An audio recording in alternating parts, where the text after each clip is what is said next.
Ya, saya percaya semua kita mau diberkati oleh Tuhan.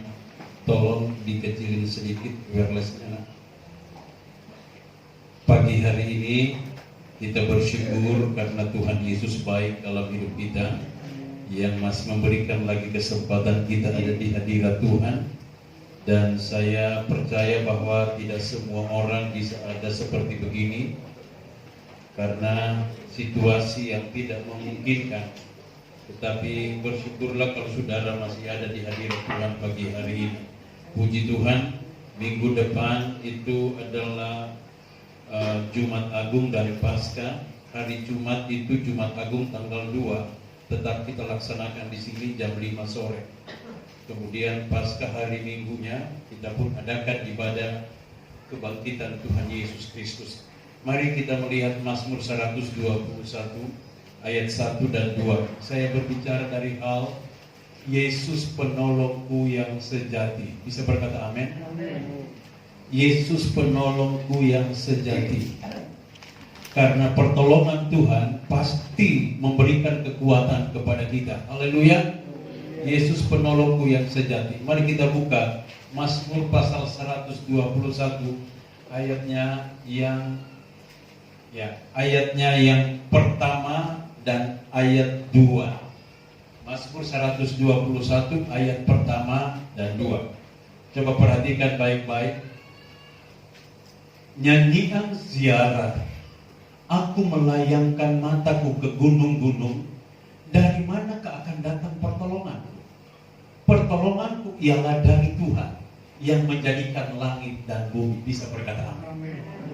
Pertolonganku ialah dari Tuhan. Pemazmur seorang yang luar biasa. Dia seorang raja, memiliki kedudukan, memiliki pengawal yang banyak, tetapi dia katakan, aku melayangkan mataku ke gunung-gunung. Dari manakah datang pertolonganku? Dia cari pertolongan. Rupanya dia dalam masalah berat, persoalan yang sulit, sampai dia cari pertolongan ke gunung-gunung, melayangkan mata, cari di mana pertolongan saya. Tapi akhirnya dia menemukan pertolongannya ialah dari Tuhan yang menjadikan langit dan bumi. Coba kita mau dengarkan lagu dulu ini. Haleluya. Tolong kliknya. Klik di tengahnya. Suaranya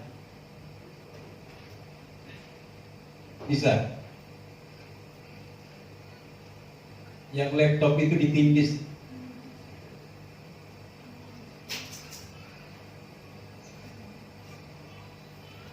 Wow. Ya oke, dimatikan saja. Biasanya kalau Kevin bisa ya. Oke.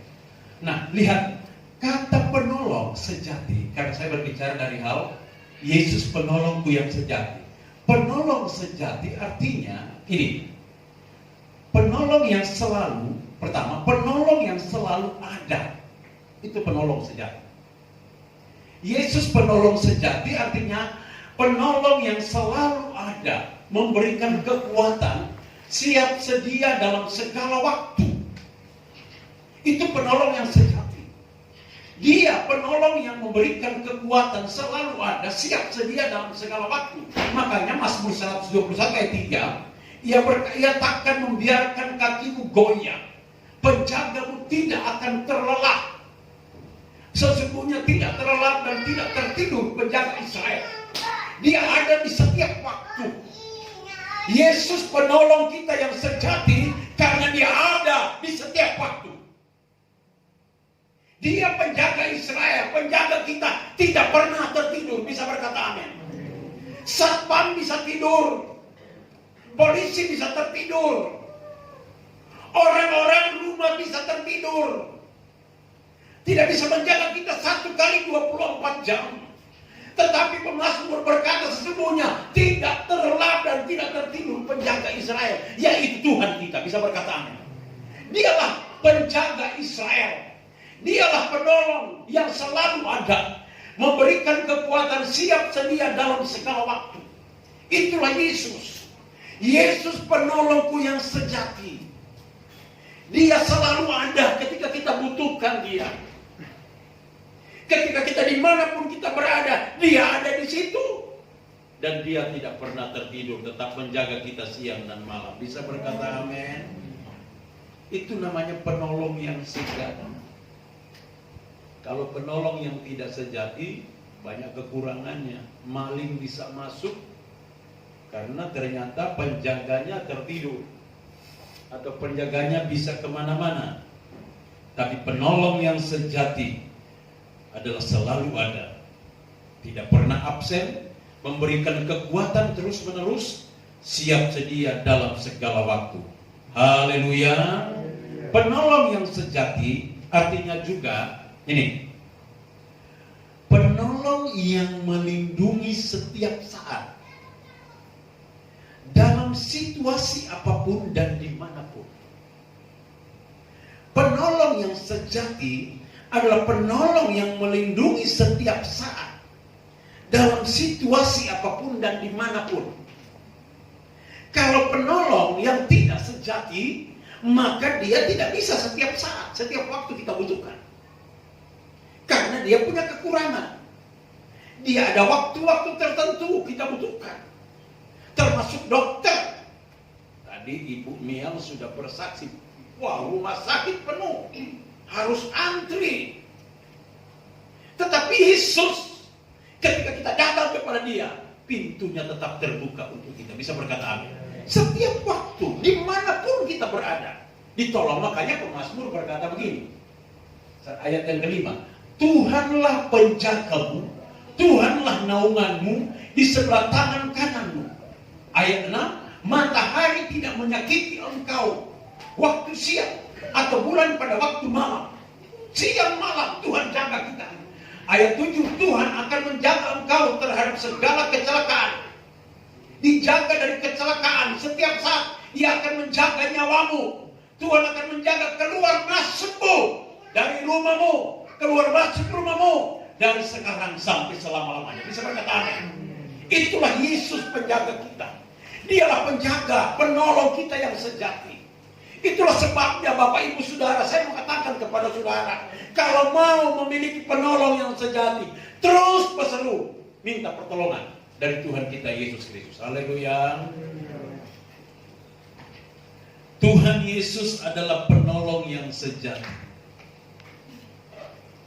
Apa yang dimaksud penolong yang sejati? Ada beberapa poin yang saya mau beritahu kepada saudara. Yang pertama, penolong yang sejati, Tuhan Yesus adalah penolong yang sejati. Penolong yang sejati adalah Yesus menolong itu tepat waktu atau tidak pernah terlambat. Haleluya. Tuhan penolong itu tepat waktu atau tidak pernah terlambat. Dokter terkadang terlambat. Saya mendengar ya beberapa kesaksian dari orang-orang yang meninggal, suaminya berkata, termasuk Kohendri ya, sampai tertahan beberapa jam baru bisa masuk rumah sakit, baru bisa ditangani dokter. Mertua saya telepon berkali-kali ke saya minta doa. Ada kurang lebih 4 hari yang lalu saya dibangunkan oleh Tuhan, doakan mertuamu. Jam 4 pagi saya video audio call. Saya doakan sambil menangis ketika dia telepon saya. Kemarin dipanggil Tuhan. Berarti sudah dipersiapkan oleh Tuhan. Pada waktu kemarin mau dibawa ke dokter, check up ke dokter, itu masih jalan kaki ke mobil. Sampai di dokter, sudah tidak ada. Manusia terkadang terlambat. Haleluya. Pertolongan manusia terlambat, tidak tepat waktu. Tapi Yesus tidak pernah terlambat. Coba kita membuka Matius pasal 14. Matius pasal 14 ayatnya yang ke-22 dan 23. Di situ menceritakan Matius pasalnya yang ke-14 ayat 22 dan 23. Matius pasal 14 Coba kita melihat Matius pasal 14 ayat 22. Lihat. Ayat ini berkata begini. Sesudah itu Yesus segera memerintahkan murid-muridnya naik ke perahu dan mendahuluinya ke seberang. Sementara itu ia menyuruh orang banyak pulang. Dan setelah orang banyak itu disuruh pulang, Yesus naik ke atas bukit untuk berdoa seorang diri. Ketika hari sudah malam, ia sendirian di situ. Ayat 24. Perahu murid-muridnya sudah beberapa mil jauhnya dari pantai dan diombang-ambingkan gelombang karena angin sakal. Kira-kira jam 3 malam, datanglah Yesus kepada mereka berjalan di atas air. Lihat. Yesus menyuruh murid-murid bertolak ke seberang, menyeberangi danau. Ketika posisi perahu murid-murid ada di tengah-tengah, ayat ini berkata, perahu mereka diombang-ambingkan oleh gelombang. Di momentum ini Yesus nggak datang, nggak ikut. Alkitab mencatat Yesus pergi ke bukit untuk berdoa. Memang di ayat-ayat yang lain Yesus bersama murid-murid di buritan perahu. Tapi ini dalam kisah yang lain, Yesus nggak ikut. Dia suruh murid-murid, ayo seberangi danau. Ketika di tengah danau, perahu mereka diombang-ambingkan oleh gelombang. Sementara Yesus ada di atas bukit untuk berdoa. Saya mau katakan kepada saudara, Yesus tahu persis keadaan murid-murid waktu itu. Bisa berkata amin? Yesus tahu persis keadaan saudara hari ini. Yesus ngerti persis persoalanmu hari ini. Dia di sorga tahu persis. Di sini menceritakan, sekalipun Yesus ada di bukit untuk berdoa, dia tahu persis perahu murid-murid sedang diombang-ambingkan oleh gelombang. Dan apa yang terjadi? Tepat waktu dia turun dari atas bukit, dia berjalan di atas air, dan perahu murid-murid diselamatkannya. Bisa berkata amin? Di sini kita melihat bahwa Yesus menolong di saat saudara, Yesus menolong tepat waktu atau tidak pernah terlambat. Ayat 25, kira-kira jam 3 malam, datanglah Yesus kepada mereka berjalan di atas air. Alam ini tidak bisa menghalangi Tuhan untuk bekerja. Saya mau katakan kepada saudara hari ini, situasi memang sulit. Tetapi situasi ini tidak bisa menghalangi Yesus mau memberkati kita. Bisa berkata amin? Situasi sulit bagaimanapun tidak bisa menghalangi Yesus mau memberkati kita. Buktinya situasi gelombang itu Yesus bisa berjalan di atas air. Karena alam tidak bisa menguasai Yesus. Karena dialah penguasa alam itu. Bisa berkata amin. Makanya kalau ada persoalan masalah, yakinlah Yesus tahu persoalanmu hari ini dan dia siap menolongmu, dia siap menjagamu dan siap menjawab segala persoalan. Bisa berkata amin. Di antara murid-murid, mereka sedang ketakutan karena Yesus tidak hadir bersama-sama mereka. Tapi Yesus tahu apa yang terjadi hari ini. Haleluya. Yang kedua, Tuhan Yesus adalah penolong sejati. Yesus menolong di saat kita sakit. Haleluya. Yesus menolong di saat kita sakit.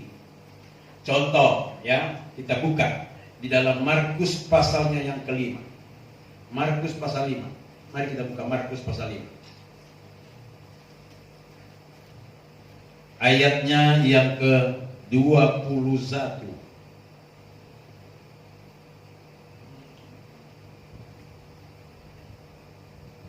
Markus pasalnya yang ke-5, ayatnya yang ke-21 dan 22. Saya bacakan buat saudara.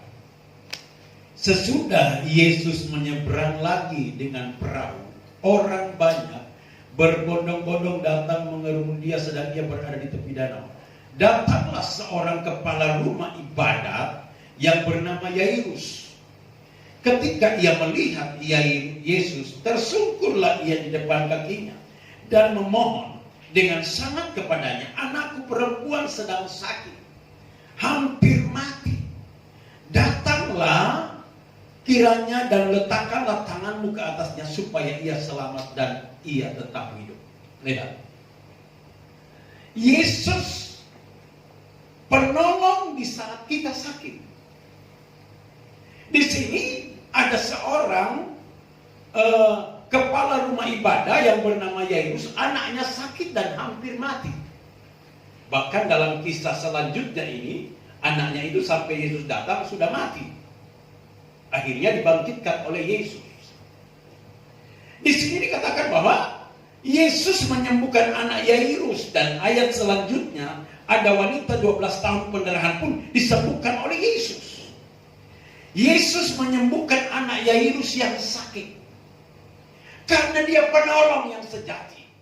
Perhatikan ayat ini. Markus 5:22. Datanglah seorang kepala rumah ibadat yang bernama Yairus.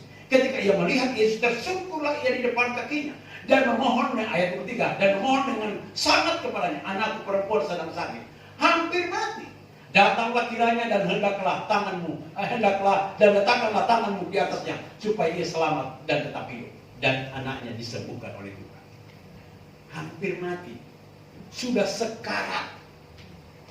Saya mau katakan kepada saudara, kalau kita punya iman, Yesus adalah penolong yang sejati. Penyakit apapun parahnya pasti disembuhkan oleh Tuhan. Amin. Tapi kenapa terkadang kita tidak disembuhkan? Karena kita terlambat minta pertolongan kepada Tuhan. Haleluya. Setiap saat minta. Bukankah Dia adalah penolong yang sejati tanpa dibatasi waktu? Tidak pernah tertidur. Wanita 12 tahun pendarahan, lihat. Adalah di situ seorang perempuan yang sudah 12 tahun lamanya menderita pendarahan. Ia telah berulang-ulang diobati oleh berbagai tabib. Lihat, berulang-ulang. Artinya sudah sering ke dokter. Berulang-ulang ke dokter sehingga telah dihabiskan semua yang ada, Pak. Habis semua. Sudah ke dokter, hartanya habis semua, namun sama sekali tidak ada faedahnya, malah sebaliknya keadaannya makin memburuk. Andalkan dokter, ketika sakit ke dokter, habis. Setelah habis, menyerah. 12 tahun sakit pendarahan, artinya tinggal tunggu mati. Tetapi ayat itu berkata, coba perhatikan ayatnya yang ke-27. Ayat 27 berkata begini, "Dia sudah mendengar berita-berita tentang Yesus. Maka di tengah-tengah orang banyak itu yang mendekati Yesus dari belakang dan menjamat jubahnya. Sebab katanya, asal ku jamah saja jubahnya, aku akan sembuh." Seketika, ayat 29, seketika itu juga berhentilah pendarahannya. Dan ia merasa bahwa badannya sudah sembuh dari penyakitnya. Bisa berkata amin? Tidak memerlukan dokter. Imannya begitu dahsyat. Sekalipun tinggal tunggu mati, habis semua, makin parah, seperti keadaan makin memburuk. Tapi dia punya iman, datang kepada Yesus. Dia imannya, asal ku jamah saja jubah Yesus, maka aku sembuh. Ketika dia jamah jubah Yesus, pendarahannya berhenti. Bisa berkata amin? Yesus penolong kita yang sejati. Dia lebih dari dokter segala dokter. Dia lebih dari tabib segala tabib. Itulah sebabnya ketika engkau alami penyakit, alami sakit, datang berseru kepada Tuhan. Bisa berkata amin? Ada banyak orang share kepada kita, kenapa kok kena COVID terkadang orang bisa mati cepat. Saya katakan, saya juga pernah kena COVID bersama istri, bersama Om Rudi, bersama Sel. Badannya panas tinggi, ya ampun dia. badannya panas tinggi, ya, sudah hilang penciuman, selera makan sudah nggak bisa. Tapi 4 hari saya berseru kepada Tuhan, Yesus tolong, Yesus tolong. Selera makan saya bangkit, saudara. Saya minta dimasakin bubur panas, keringatan. Terus makan. Tak terasa hilang, saudara. Itu panasnya, dan sudah bisa mencium bau. Haleluya. Begitu juga istri saya, Om Rudi juga, ya, saya pun juga. Kalau mungkin di swab, ya positif, pasti positif. Karena gejala-gejala itu ada. Tetapi hari ini kami ada. Karena Yesus berikan kemuliaan untuk Tuhan kita. Dia penyembuh yang ajaib. Makanya kalau alami masalah, alami sakit penyakit, jangan langsung berteriak, dokter tolong saya. Dokter tolong saya, rumah sakit penuh. Dokter pun, saya bawa itu ibu gembala, Leces itu sakit, kena stroke. Karena kena stroke, sulit sekali dimuat di mobil. Nah, mobilku itu kan bagasinya itu kan kursinya bisa dilipat. Diduduk di tengah nggak bisa. Ibu gembala itu berat, mau diangkat sama istri saya nggak bisa ngangkat. Akhirnya saya buka bagasi, tak taruh di bagasi, saudara. Tak bawa ke dokter. Sampai dokter di Probolinggo, saudara, diperiksa sama dokter, tongkatnya panjang banget. Jadi ini pasien begini diperiksa sama dokter, jauh begini, pakai APD. Terus kakinya diuji sama dokter, ditendang sama dokter. Dokter pun takut. Haleluya. Kenapa? Tapi Yesus, dia tabib yang ajaib, sanggup menyembuhkan kita. Haleluya. Maka jangan bersandar kepada manusia atau dokter, bersandar kepada Yesus. Bisa berkata amin. Dialah penyembuh kita. Haleluya. Ya, next ya. Tolong diklik. Ya. Ketiga, Yesus penolong yang sejati. Yesus menolong di saat kita lapar dan haus. Di saat kebutuhan kita lapar dan haus. Yohanes 6 ayat 35, kata Yesus kepada mereka, Akulah roti hidup. Barang siapa datang kepadaku, ia tidak akan lapar lagi. Dan barang siapa percaya kepadaku, ia tidak akan haus lagi. Amin. Yesus penolong yang sejati, menolong di saat kita lapar dan haus. Punya kebutuhan apa engkau hari ini? Engkau alami kekurangan hari ini. Saya mau katakan kepada saudara, ada Yesus yang siap menolong kita di saat lapar dan haus. Dia berkata, kata Yesus kepada mereka, Akulah roti hidup, barang siapa datang kepadaku, ia tidak akan lapar lagi, dan barang siapa percaya kepadaku, ia tidak akan haus lagi. Contoh, Markus pasal 6, Yesus memberi makan 5.000 orang. Coba lihat, kita melihat Markus pasalnya yang ke-6. Injil Markus pasalnya yang ke-6. Markus pasalnya yang ke-6. Kita lihat ayat ini. Pasal 6. Ayatnya yang ke-30. Pasal 6 ayat 30. Markus pasal 6 ayat 30.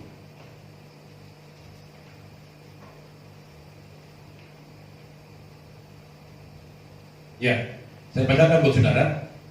Kemudian rasul-rasul itu kembali berkumpul dengan Yesus dan memberitahukan kepadanya semua mereka yang kerjakan dan ajarkan. Kemudian ayat Markus pasalnya yang ke-6, ya. Yesus memberi makan 5.000 orang, perikopnya itu.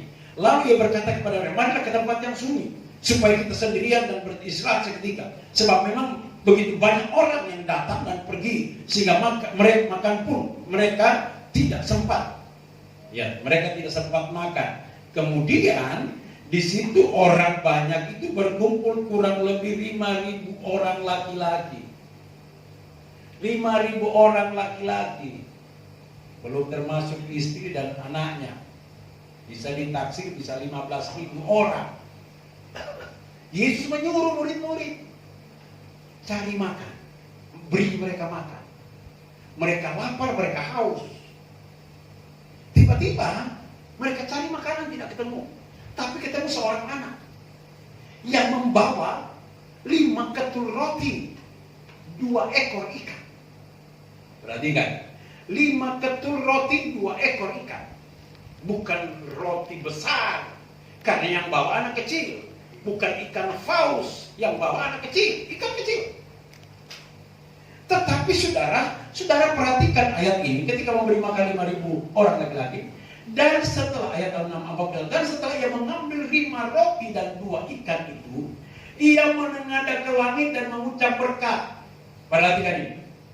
Dan setelah ia mengambil 5 roti dan 2 ikan itu, Yesus mengambil ini, ia menengadah ke langit dan mengucap berkat. Lalu memecah-mecahkan roti itu dan memberikannya kepada murid-muridnya supaya dibagi-bagikan kepada orang itu. Begitu juga kedua ikan itu dibagi-bagikannya kepada semua mereka. Ayatnya yang ke-42, dan mereka semuanya makan sampai kenyang. Ayat 44, yang ikut makan roti itu ada 5.000 orang laki-laki. Coba saudara bayangkan, 2 ikan itu, 5 roti kecil, 2 ikan itu bisa memberi makan 5.000 orang laki-laki sampai kenyang. Ayat 42. Mengapa begitu? Karena 5 roti, 2 ikan di tangan Yesus. Bisa berkata amin. Di tangan Yesus. Murid-murid kasih ke tangan Yesus. Mau diberkati, modalmu kecil, taruh di tangan Tuhan. Haleluya. Jadi banyak bisa memberi makan karena di tangan Yesus. Kemudian mengucap berkat. Makanya kalau saudara memutar modal, jangan langsung belanjakan, jangan. Kalau saudara beriman, datang ke gereja, bawa ke gereja. Pak Pendeta, doakan ini modal saya. Pendeta akan ambil karena itu modal. Doakan modal saya supaya diberkati Tuhan modal saya. Saya percaya modal itu pasti diberkati Tuhan. Amin. Luar biasa. Yesus penolong yang sejati karena dia menolong di saat kita lapar dan di saat kita haus. Ini bukti. Ini bukan omong kosong, tapi ini kenyataan terjadi. Sesuatu yang kecil kalau kita bawa di tangan Tuhan pasti jadi besar. Haleluya. Sekarang saudara-saudara, persaingan bisnis itu begitu ketat. Begitu ketat. Ketatnya begini. Saya buka rumah makan di sini. Oh, laris karena pengolahannya enak. Kemudian karena laris, orang yang mau menyaingi juga ada. Dia buka lagi di sebelah dengan harga lebih murah di sini. Dari sini. Apa? Olahnya apa enak. Pelanggan kita pindah. Itu namanya persaingan bisnis. Ini sepi. Dan hari-hari ini sedang terjadi. Tetapi kalau kita ada Tuhan, modal kita, usaha kita di tangan Tuhan, kita minta berkat Tuhan, saya percaya dagangan kita, usaha kita tetap laris. Bisa berkata, berikan kemuliaan Tuhan kita. Itu Yesus. Makanya mari andalkan Tuhan hari-hari ini. Jangan andalkan otakmu. Otakmu terbatas. Mau dipikir dengan otak bagaimana? 5 roti kecil, 2 ikan kecil bisa memberi makan 5.000 orang laki-laki. Tidak masuk akal. Tetapi sesuatu yang tidak masuk akal, kalau di tangan Tuhan pasti jadi besar. Haleluya. Mari katakan Yesus penolongku yang sejati. Yesus penolongku yang sejati. Yang terakhir, Yesus menolong di saat kita berbeban berat. Lihat, bukan hanya memberkati usaha pekerjaan kita, bukan hanya menyembuhkan kita, bukan hanya saudara dikatakan dia menolong tepat waktu, tetapi juga Yesus menolong di saat kita berbeban berat. Ayat Matius 11 ayat 8, marilah kepadaku semua yang letih lesu dan berbeban berat, aku akan memberikan kelegaan kepadamu. Dalam ayat ini Yesus mengundang, ya, marilah kepadaku. Setiap saudara yang mempunyai beban berat, persoalan yang sulit, Yesus mengundang, hai jemaat GPDI. Yesus jawaban yang punya beban berat, kesini, kesini, kesini dong. Haleluya. Kenapa dia mengundang? Ayat ini berkata, aku akan memberi kelegaan kepadamu. Kalau undangan saya, saudara boleh ragu, karena belum tentu pendeta John bisa memberikan kelegaan kepadamu, bisa menyelesaikan masalahmu. Tapi kalau Tuhan yang undang, masalah sulit, beban berat bagaimanapun pasti selesai. Haleluya. Makanya mari, tidak usah Bapak Ibu sedih, tidak usah patah semangat. Kalaupun masalahmu makin hari makin berat, rumah tanggamu makin hari makin sulit, ekonomimu makin sulit, tetap datang penuhi undangan Tuhan. Tetap datang ke gereja, tetap datang beribadah, penuhi panggilan Yesus, penuhi undangan Yesus. Di sini ada kelegaan. Haleluya. Mau cari apa? Ada banyak orang keliru ketika ada masalah berat, datang ke kafe minum-minum, pulang tambah berat. Mendingan ke gereja. Di gereja Yesus mengundang kita. Amin. Ketika engkau datang, pasti ada kelegaan, ada kelepasan. Itu pasti. Kapan itu terjadi? Tergantung iman kita. Kita mau datang apa tidak? Saya mengundang misalnya, mereka kesini sama opa. Mereka bilang, mau. Gak diberkati. Padahal opanya sudah siapkan permen banyak. Yesus seperti itu. Dia sudah siapkan mereka. Marilah kepadaku jemaat, jemaatku, jemaatku, umatku. Mari kepadaku, mari kepadaku. Tapi mau ke gereja, gak mau datang. Bagaimana diberkati? Haleluya. Saya mengharapkan saudara di tengah-tengah situasi COVID ini tetap datang kepada Tuhan. Haleluya. Tetap datang ke gereja. Hari Jumat kita ibadah Jumat Agung. Hari Minggu kita ibadah kebangkitan Tuhan. Kita penuhi undangan ini. Haleluya. Ya. Markus 10 ayat 52. Lalu kata Yesus kepadanya, pergilah, imanmu telah itu Bartimeus. Ya. Ini Markus 10 ayat 46 sampai 50. Bartimeus buta sejak lahir disembuhkan. Lihat, ini beban berat Bartimeus. Dia buta sejak lahir. Lalu kata Yesus kepadanya, pergilah, imanmu telah menyelamatkan engkau. Pada saat itu juga pergilah ia. Lalu ia mengikut Yesus dalam perjalanan. Perhatikan. Yang menyembuhkan penyakit Bartimeus adalah siapa? Yesus. Tapi dari imannya Bartimeus. Pendeta itu berdoa buat saudara. Tapi untuk mendapat jawaban dari doa, imanmu. Haleluya. Imanmu. Jangan jadikan pendeta itu seperti dukun. Dukun itu gini. Didatangi dukun. Pakai ayam merah atau ayam putih. Kaki merah apa kaki putih. Saya siapkan. Yang penting masalah saya selesai. Nah, setelah pulang, ya mungkin selesai, tapi datang mana? Dibayar. Pendeta tidak seperti itu. Pendeta hanya memohon kepada Tuhan. Tuhan tolong jemaat ini. Tuhan tolong bapak ini, ibu ini. Tuhan tolong, Tuhan tolong, Tuhan tolong.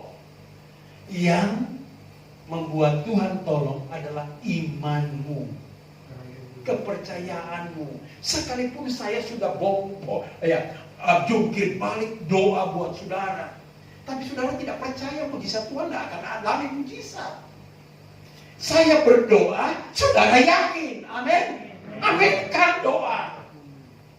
Itu sebabnya kalau kita berdoa percaya sungguh-sungguh. Yang menyembuhkan imanmu telah menyelamatkan engkau. Pada saat itu juga melihatlah ia lalu mengikuti Yesus dalam perjalanan. Filipi 4:17. Aku tahu apa itu kekurangan, itu Paulus, dan aku tahu apa itu kelimpahan. Ini Paulus. Dalam segala hal, dalam segala perkara tidak ada sesuatu yang merupakan rahasia bagiku. Baik dalam hal kenyang maupun dalam hal kelaparan, baik dalam perlimpahan maupun dalam hal kekurangan. Paulus pernah merasakan yang namanya kelaparan, kekurangan, masalah berat. Tetapi dia berkata di Filipi 4:13, segala perkara dapat kutanggung dalam Dia yang memberikan kekuatan kepada kita. Artinya tidak ada masalah yang sulit, perkara yang sulit. Semua kita bisa tanggung kepada Yesus karena Dia penolong kita yang setia. Mari, jangan biarkan Yesus tertidur dalam hidup kita. Bangunkan Dia.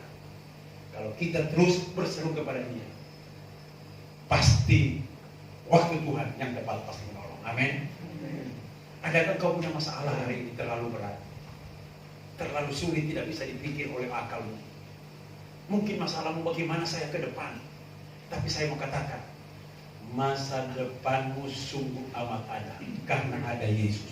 Serahkan seluruh masalahmu kepada Yesus. Haleluya. Ya. Coba diklik Glenn. Glenn diklik. Ya. Coba lihat di video ini. Yesus di mana-mana ada.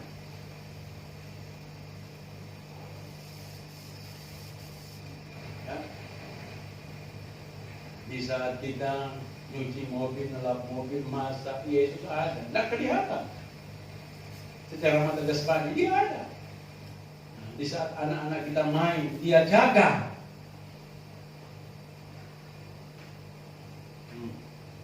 Yesus ada di saat engkau kerja, dimanapun engkau kerja, ada Dia bersama dengan engkau. Engkau nyetir mobil sendirian, Yesus ada. Ya, dilindungi dimanapun dia berada. Ya, melahirkan anak pun Yesus ada. Masak roti pun Yesus ada. Anak menonton dia temani. Haleluya. Engkau olahraga, dia juga temani. Dia Tuhan Maha Hadir. Karena Dia penolong yang sejati. Makanya jangan sampai ragu, percaya kepada Tuhan. Kalau engkau yakin betul akan pertolongan Tuhan, Dia ada di mana-mana, dimanapun engkau berada. Haleluya. Jangan takut, karena Tuhan beserta dengan kita. Tutup Alkitab. Musim akan selalu berganti. Kita nyanyikan pujian itu, kita mau terima tubuh dan darah. Haleluya. Musim akan selalu berganti. Mari saya undang saudara berdiri.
Tuhan.